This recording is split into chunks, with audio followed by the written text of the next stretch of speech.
desert sun was already brutal at 9 a.m. as I stepped onto the Empire Polo Club grounds, my phone buzzing with notifications from friends back home.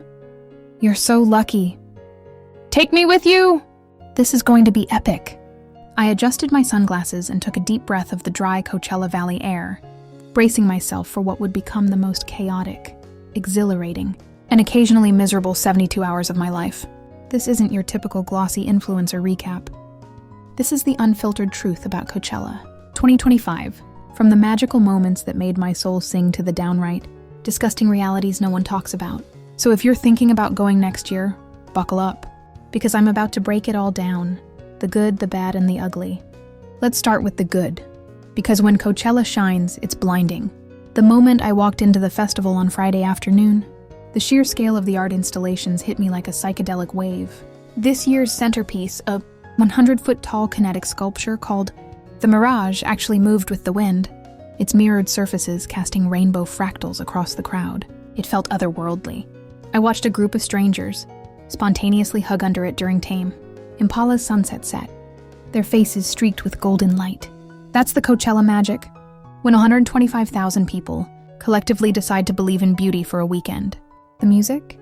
Mostly transcendent. Doja Cat's headlining set on Friday night was a masterclass in performance art. She emerged from a 30-foot-tall, robotic lotus flower, rode a floating platform over the crowd during Paint the Town Red, and brought out an actual live cheetah, trained, permitted, and clearly adored.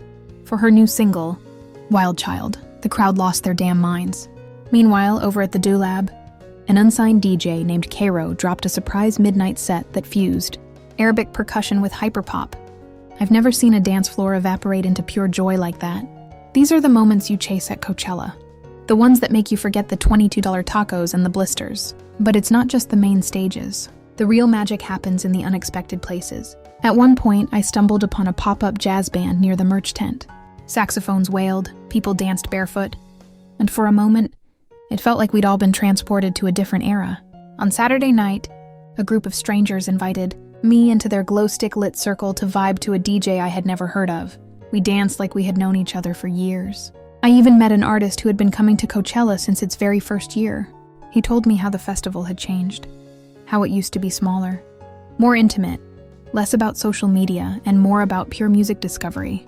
Yet he admitted, despite all the commercialization, there was still magic here. "It's just harder to find now," he said, and I felt that. One of the most unexpected highlights? A hidden speakeasy-style lounge behind one of the taco stands. No one talks about it online, but if you know, you know. Dimly lit, playing old-school hip-hop, with actual cushioned seats sitting. There for 20 minutes. Felt like a spa day after hours of standing in the sun. Yes, the tacos. Let's talk about the bad. Coachella's food situation in 2025 is nothing short of culinary robbery. The gourmet lobster roll I waited 45 minutes for tasted like it had been left in a hot car since weekend 1. At one point, I watched a girl barter her designer sunglasses for a bottle of water at a concession stand that had run out. $12 for a Dasani, and they wouldn't even give her the cap because people throw them. Then there were the porta potties. Let's just say they're a test of endurance. The VIP porta potties weren't any cleaner than the GA ones, just with a sad strip of AstroTurf outside.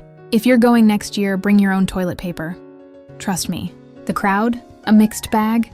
For every group of radiant souls sharing glow sticks and sunscreen, there's a pack of influencer wannabes treating the festival like their personal photo shoot. I saw a girl make her boyfriend retake the same Instagram reel 27 times during Lana Del Rey's set. He missed the entire performance while she adjusted her hair flip. Worse are the tech bros who pay $5,000 for VIP passes just to talk over every song. During Tyler, the creator's emotional tribute to his late mother, some dude behind me yelled, "Play Yonkers!" like he was at a dive bar karaoke night. And let's not forget The Walking Dead. People so high they look like NPCs, glitching through reality. I saw a guy wandering aimlessly in circles near the Ferris wheel, muttering, "Where's my soul?" Now for the ugly, the stuff that'll make you rethink festival culture altogether. The dust storms on Saturday were biblical. One minute I was vibing to Rufus du Sol, the next I was chewing grit like a human sandpaper factory. My lungs felt like they'd been vacuum sealed with playa, dust from Burning Man. I saw people tying bandanas around, their faces like they were preparing for war. And the trash? By Sunday, The fields looked like a landfill with a sound system. Half-empty beer cans, discarded wristbands, and abandoned outfits covered the ground.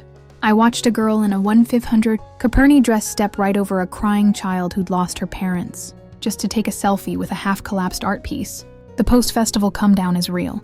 When you're in the moment, it's euphoric, but the Monday after, it's brutal.